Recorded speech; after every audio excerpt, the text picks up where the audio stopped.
With Teddy as a guide, we climb the hill leading to the tower. I see what appears to be the front gates of a school, and there's a sign on the wall reading Yosogami High School. The building ahead of us looks like an ordinary school at first glance, but when I look up, there's a number of things wrong with it. Is this really Sensei's school? It looks even weirder than it did before. Yikes, this is really bad. I haven't seen anything like this since 3 years ago.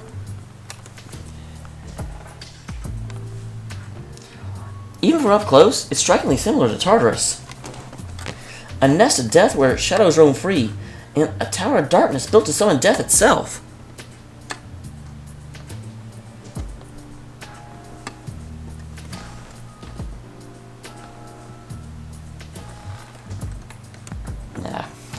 Strange markings on the grounds and walls, all the way up from the gates to the school's building itself. Posters have been put up on the walls and even in the windows, oddly matching the units of the building. There's a bunch of posters up.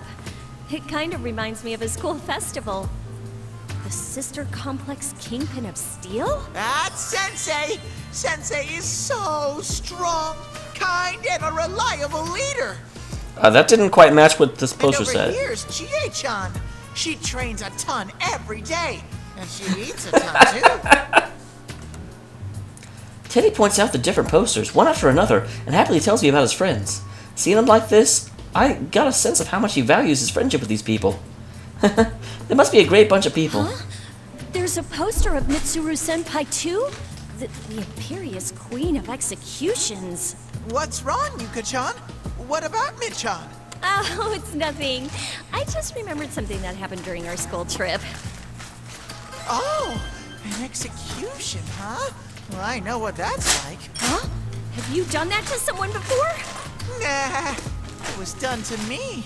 And I seem hammered to repay me for my innocent curiosity.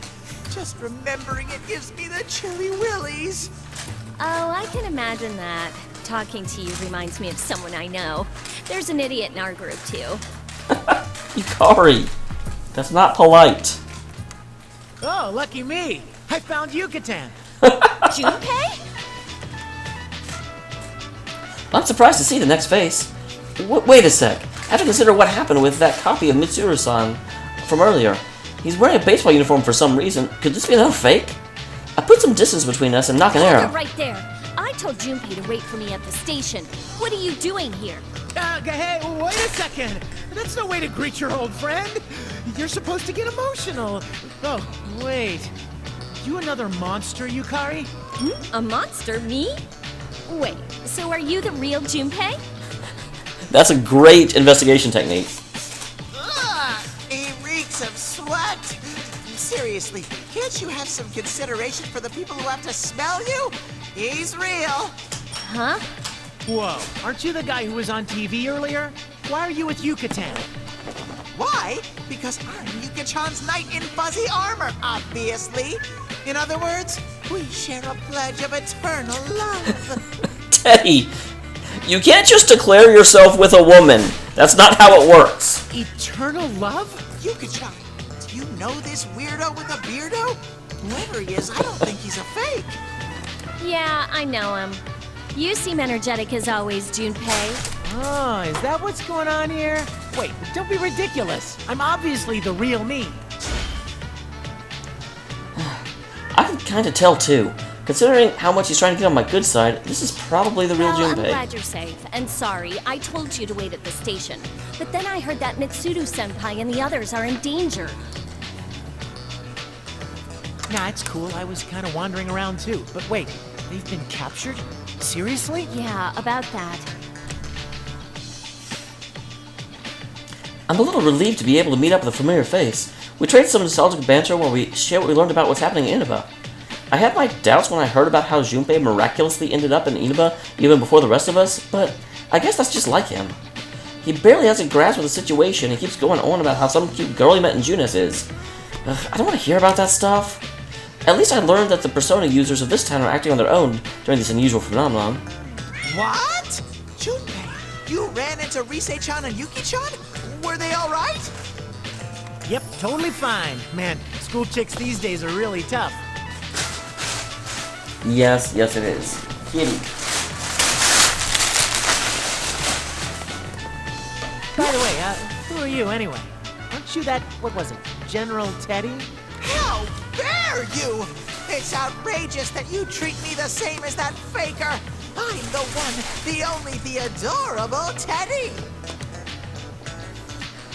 Well, yeah, I don't intend to push too many questions on the poor guy, but Teddy's existence is something of a mystery. What I do know is that he's an Inaba persona user. The General Teddy from the broadcast appears to be a copy of Teddy here.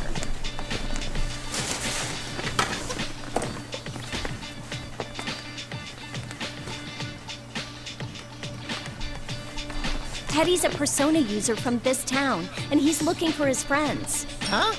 You can use a persona? I figured you were nothing but a walking costume. Grr, how rude! I'm not just an empty suit. I have a persona, and I have something inside, too. Okay. Kitty, I'm sorry. I'm gonna get wrapping paper away.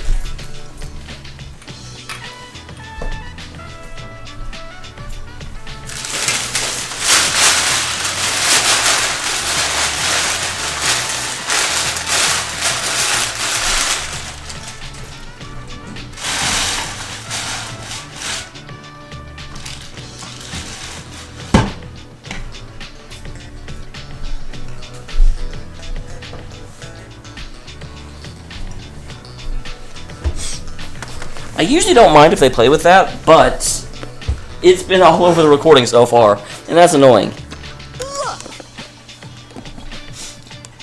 Inside? Teddy suddenly undoes his zipper. Huh? That's removable? Hello, everyone! Whoa, white guy. What's going on here? The sudden experience of this young kid inside the suit is startling.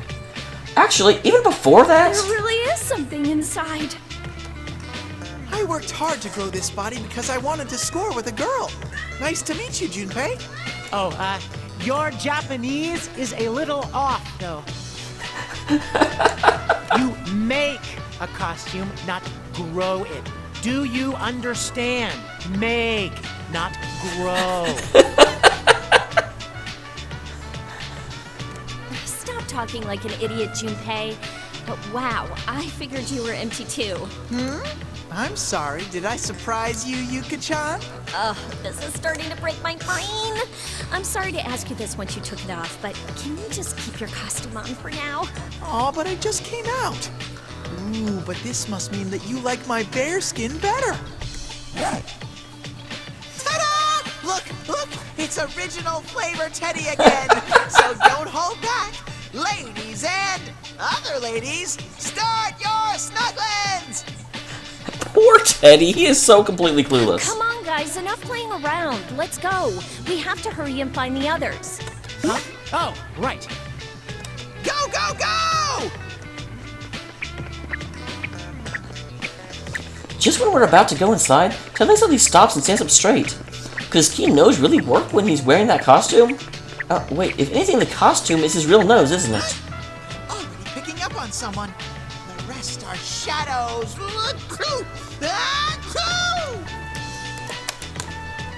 Yeah, I'm not even gonna question his sneezing anymore, either.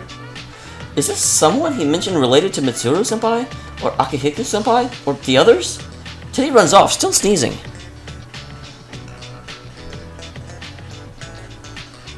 We take a side path to make a detour around this, then see a gymnasium up ahead. The entrance door is covered by a poster of a boy labeled the Beefcake Emperor. His name... It's Kanji Tatsumi, isn't it? This is Kanji. He loves manly battles and is really good at grabbing people and stabbing things. He's not really all that good at stabbing things, honestly. He fights with freaking chairs. This poster is giving me bad vibes. I don't want to charge in without a plan and run into this guy. Let's look for another way in, maybe. Don't be stupid. Someone's here, right? Come on, we're going in.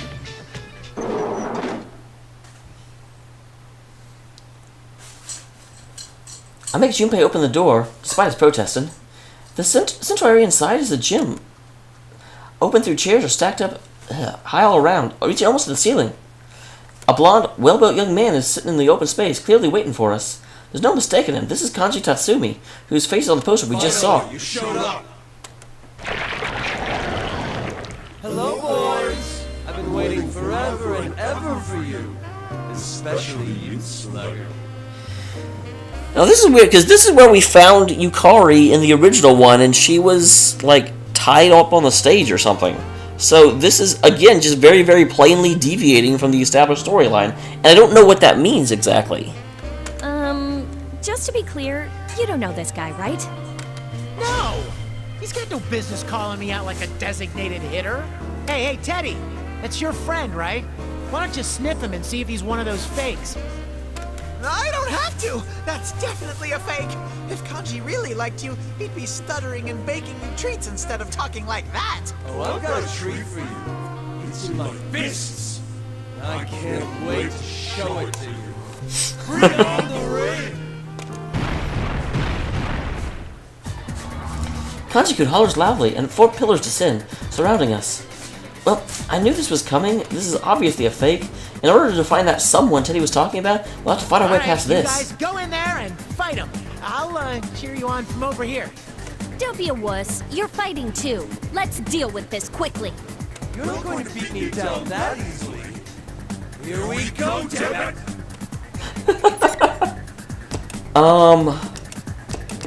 Junpei, Yukari, or Teddy. I think it's been a while since I used Teddy, I think. I'm going with Teddy.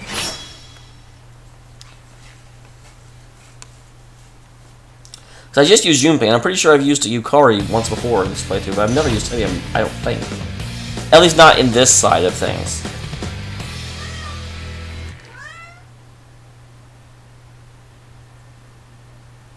Finally! Teddy-kun, such a good player. Can't move.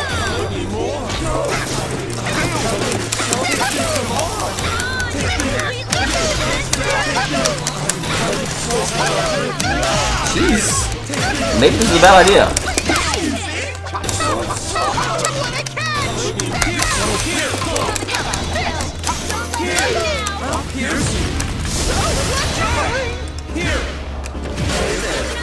Keep an eye on their attack.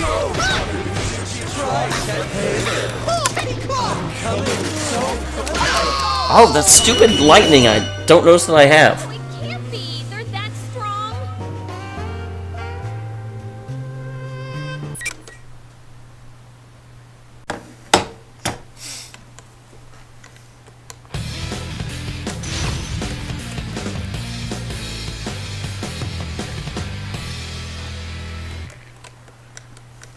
Kanji was probably one of the characters I played the most, so having to fight him is annoying. Fight when it counts. I've had enough of this! No! Be screwed!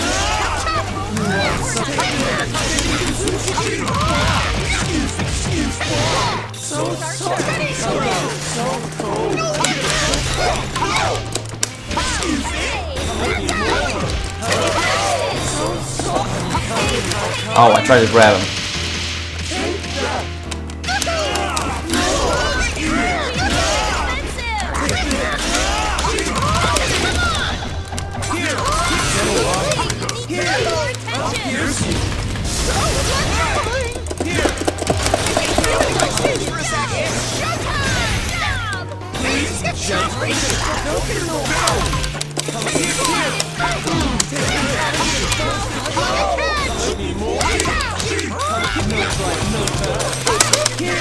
Ah, almost. I came back. I did pretty well at the end there. Oh, it can't be. They're that strong.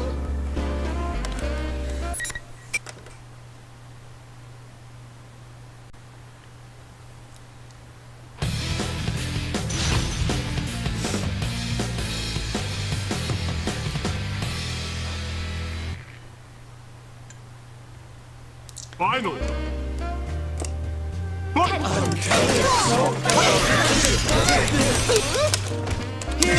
Come on, duck that.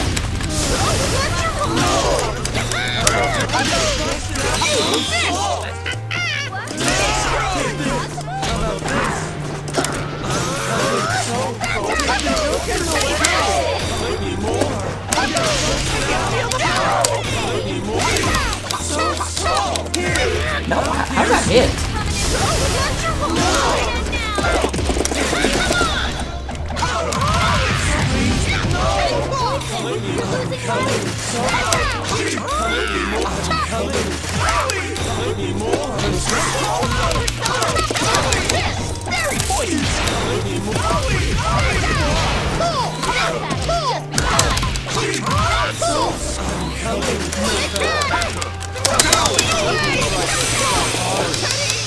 Super attack! All right. Ultra charge! Oh, I had to press another button? I thought that was just it. I actually put the controller down. I was like, all right, beat him.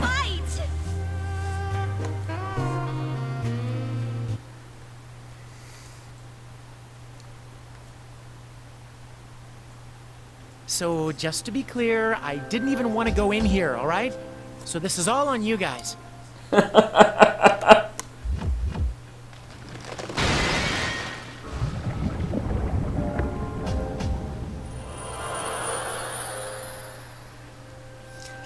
As Junpei stumbles to fight through whatever he's trying to say, the fake Kajiku trembles and loses its shape. Sparkles of light that spill out floats up through the ceiling and disappear from view. I'm sensing that's someone through there. Junpei, hurry and open this. Poor Junpei, he's like, I don't want to do it. Teddy points to a door that's on the other side of the room, and Junpei quickly rushes over to open it. Huh. Junpei and Teddy might actually make a little team. On it. When Junpei throws open the door, a wall of thick red fog pours out, clouding our vision. I hear Junpei coughing from within the fog, but I can't see him. Teddy and I stick to the wall until the fog dissipates somewhat, and then we take a peek inside the door. Huh? This is Escapade.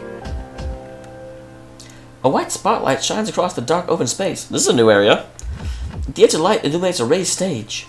It looks exactly like the dance floor of the club near Kekukan High School. Could this really be the Escapade? Fuca! I can't help but call out in shock. A large cross is raised up in the center of the stage, and Fuca is hanging from it, just like on that broadcast. Seriously? Whoa. Fuchan, I'll save you. I'm a coming. How does Teddy even know her? Teddy runs over the cross with surprising speed for somebody with such a stubby little legs.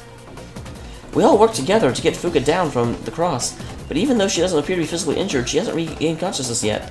Still, she's breathing normally, and her pulse is steady. Thank goodness. It seems she's not in any danger of dying. Fuchan, are you okay? Wake up! I'd better give you the breath of life. Feather dropkick! Yuka-chan, I was just joking. This isn't the time for jokes. Fuca, can you hear me? We've come to rescue you. Ah, are you coming too? That's a very odd question to ask someone who may or may not be conscious. Yukari-chan and Junpei-kun, did you rescue me? Yeah, well, actually Teddy did, because Teddy's amazing. But he won't get credit, because he's a perv. Sorry we're late, but you're gonna be okay now. Hey, Fuca. It's been a while, huh? And now that we're here, there's nothing to worry about. Who would do such a thing to Fuchan? I'll never forgive them. Thank you too, Teddy. But have you seen Mitsuru-senpai? And Was Fuca in the original party? I really don't know how Teddy knows her. She's really exhausted. You shouldn't try to move for a while. It doesn't look like the others are around here. we have to rescue them. I couldn't do anything. According to Fuca, they were captured immediately after they were attacked. Even with Fuca's search ability, she wasn't able to sense anything until right before it happened. Alright, well, let's let Fuca rest here while we go on. We just have to rescue Akihiko-san and Mitsuru-senpai, right? And We I guess... can't leave Fuca alone here. What if another fake shows up like before? Oh, right. If we leave her alone and another fake person shows up, she would be in danger for sure. Still, we can't make her walk around with us when she is so exhausted. Alrighty, I'm volunteering to stay behind. You will? Leave it to me. I can use a persona, and I'm the best at escorting ladies. Well, if you're that confident, maybe we should leave this to him. I'm counting on you, Sir Teddy. Be her knight. Junpei pats Teddy on the back. Teddy smiles proudly and gives us a thumbs up. Those two are starting to act like they've been partners for Teddy, years. are Yukun and the others here too? From what Junpei told us, Rise-chan and Yuki-chan left Junes to look for Kanji and Nao-chan. But if they notice what's happened to the school, I'm sure they'll end up here. I see. If Rise-chan's with them, then there's no need to worry. Yukari-chan, Junpei-kun, please go on ahead and save the others. I'll remain here with Teddy. I'll contact you all with my persona once I've recovered a little. Please, just give me a little time. No problem.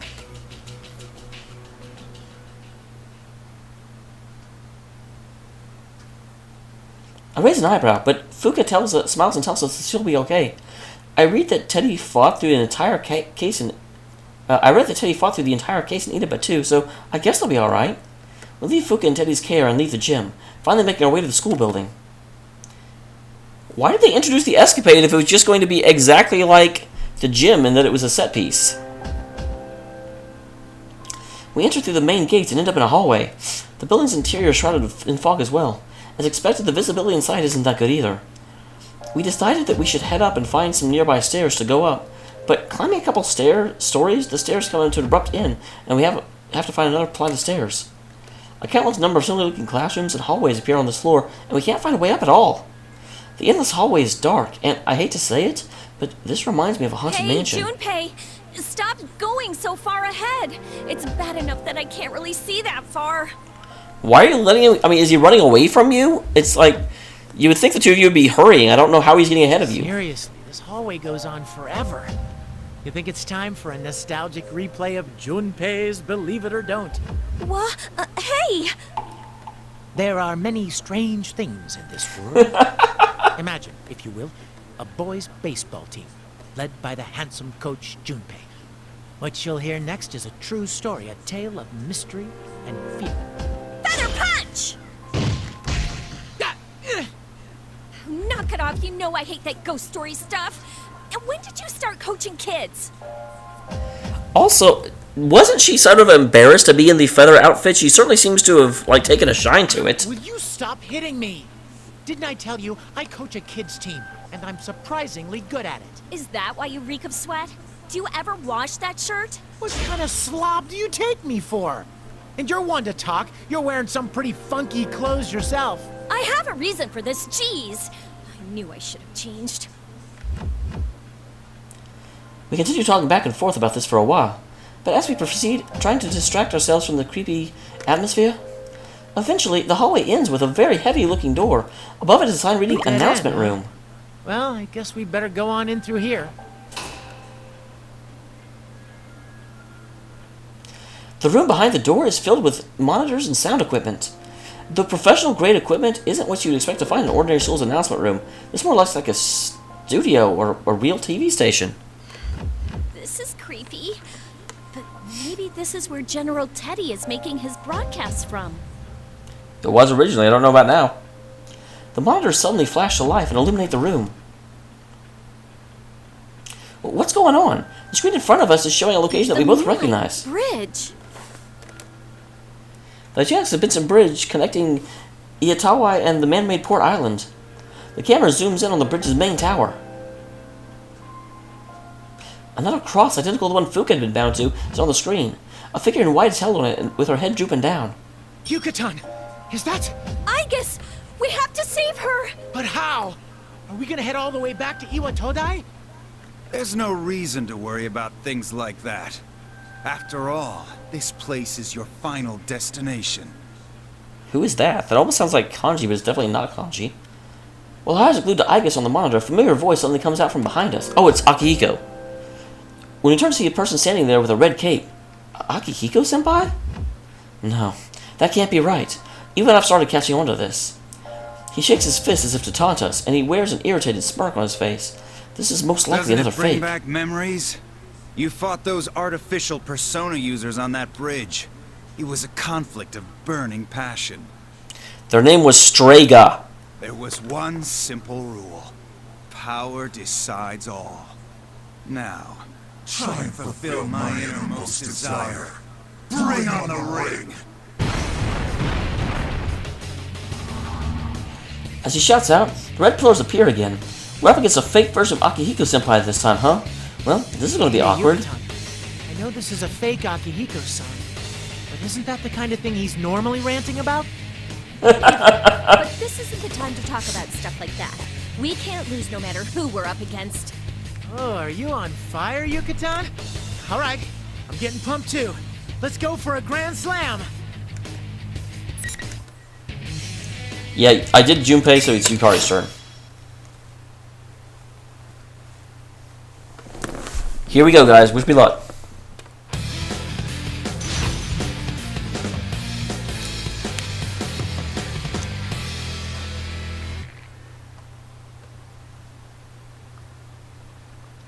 Final. Here's the opponent. In position, clear shot! Do it! I saw you! You're mine! Let don't miss! Hit! I saw you! I'm no pusher! You're mine! I'm no pusher! You're mine! Stay on the offensive. In position! Prepare! Let's miss! All right, you're ready. Can't lose this! Really? My arrows don't miss! Let loose! My arrows don't miss! Ow. Must win it and do it! Go! Let loose! I saw that! You're mine! Persona! How about this? Okay, well that was super easy. Pretty good in clutch situations. Surprisingly easy, actually.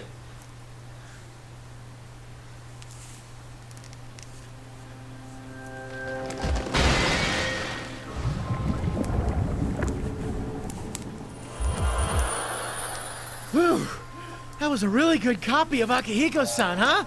What a fight! You make it sound like you're the one that did it. Junpei looks relieved as he watches the fake Akihiko-senpai melt, but something's bothering me. Why did the fake mention we fought against people using artificial personas on that bridge? Is it just coincidence? Crap, this isn't the time to be thinking about this. We have to save Igus. Hey, Junpei, is that really the Moonlight Bridge in Iwatodai? It's not like there's any other Moonlight Bridge, is there? But remember how we found Club Escapade in this school earlier? That might mean... I look across the now empty announcement room and see a white door behind the equipment. I look from it to the monitor and seeing that the door here resembles the one at the bottom of the tower near Igus's cross. Junpei, open that door! Why does Junpei always have to open all of the doors? Just, good lord. This, gotcha.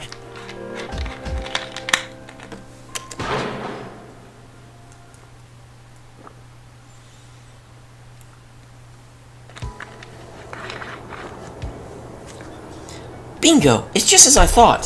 So this is how somehow the school is connected to the Moonlight Bridge. The wind is blowing normally, and I see the light of the city in the distance, making it seem we really are outside. But considering how absurd the entire situation is with the Tartarus wannabe is, it's probably another crazy place created by the enemy. And interestingly, the red fog isn't here. I don't remember. I'm sure this was the case last time. I just kind of wrote it off. But that's really a nice thing. That aside, we're supposed to be in Inaba, but we keep running into places that have connections to ourselves.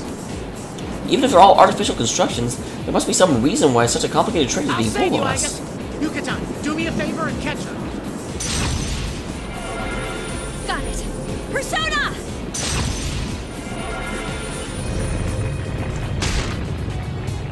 Junpei uses his persona to destroy the cross at the top of the bridge's main tower.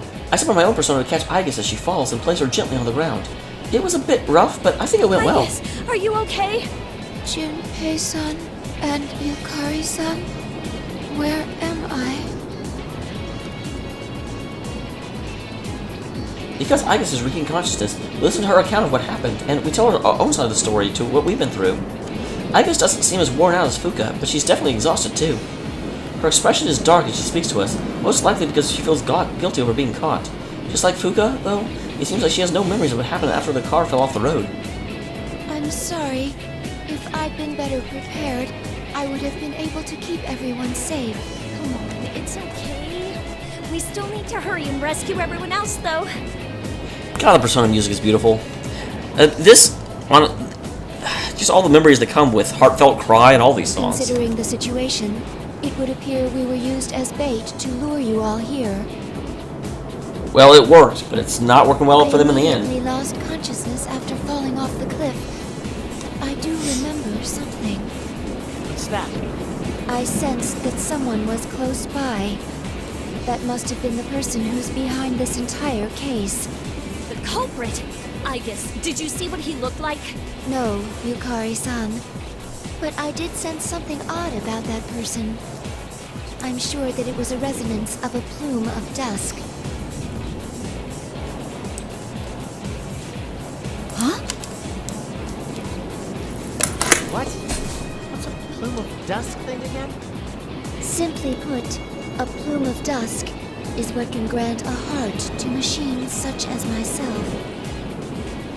Does that mean the culprit has a plume of dusk with him? Yes, we've established that previously. Again, that's my pseudo complaint about this, is that we already know most of this. Oh, right. Machines don't work in the dark hour, so you have to stick these plumes of dusk in them, right? Then is the perpetrator using a motorcycle or something like Mitsuru Senpai's? No, that was not the reaction of a plume of dusk being loaded into an electronic device. It was obviously the wavelength of a heart like mine.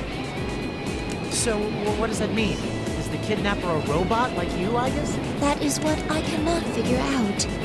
The reading itself was definitely that of a human, after all. Right. I'm starting to get confused. What's going on here? No one knows, Junpei.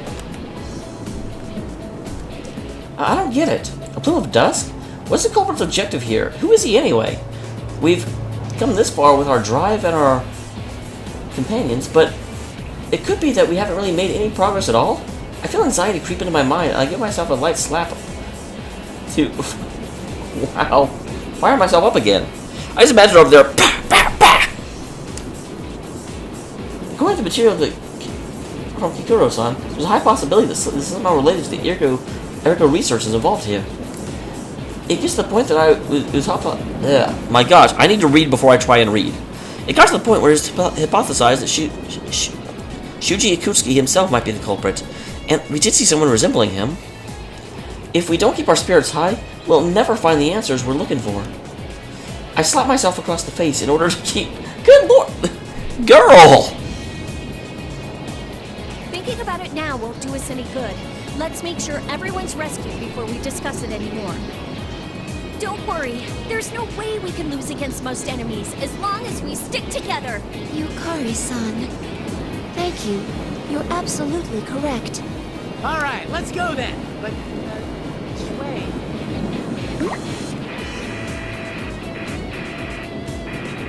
As usual, Junpei mumbles like an idiot as we sigh. Just after that, the familiar sensation runs through us and Fuca's voice echoes in our minds. This feeling, it's how Fuca communicates with us through her persona. Yukari-chan, Junpei-kun, can you hear me? Fuca, are you okay now? Yukari-chan, thank goodness. Teddy is helping me to strengthen my search ability. I had a vague idea of where you're all located, but I didn't have the strength to communicate with you on my own.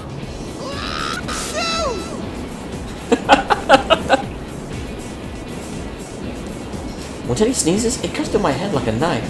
Hey, are there any volume controls? My inner ears are ringing. My nose is at its limit. Huh? Oh, I'm sorry. I'm gonna keep this short. I sense Labris near you, Yukari-chan.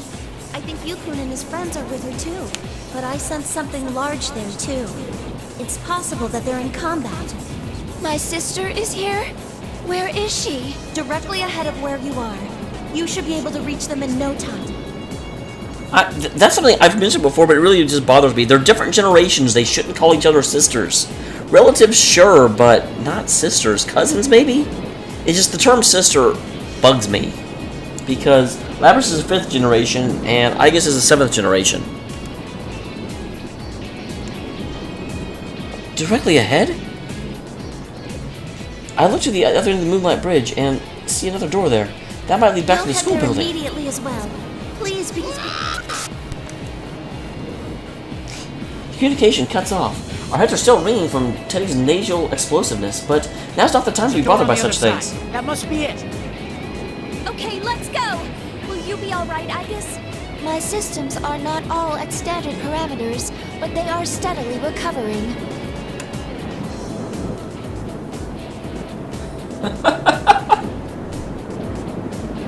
Now, why is Agus watching Junpei run? We nod to one another and begin running across the Moonlight Bridge. Because of the handrails, the bridge girders are twisted oddly. The roadway is wavy, and it makes it hard to progress on. The fog is thinner out here than in the building, and the green light of the moon casts our shadows onto the Kind of ground. brings back a lot of memories, doesn't it? Kind of like reliving a page from our youth, isn't it? Don't be ridiculous. There's no way it would all fit on a single page. I agree. This place is deeply important to me. It's also where everything started. That is true. The Moonlight Bridge was not just where they fought Strega, but also where Agus had her showdown with Pharos. I was trying to remember his original name. I cannot let my feelings from that time go to waste. That is why we cannot yield, no matter what. What we want to protect, and being unable to yield, memories of similar feelings come flooding back to me. We all made choices back then, and took control over the time we have now. For the sake of that, we can't let ourselves lose here. I ad-lib so much of that, I just sort of like get a vague idea of what it is, and then I read it.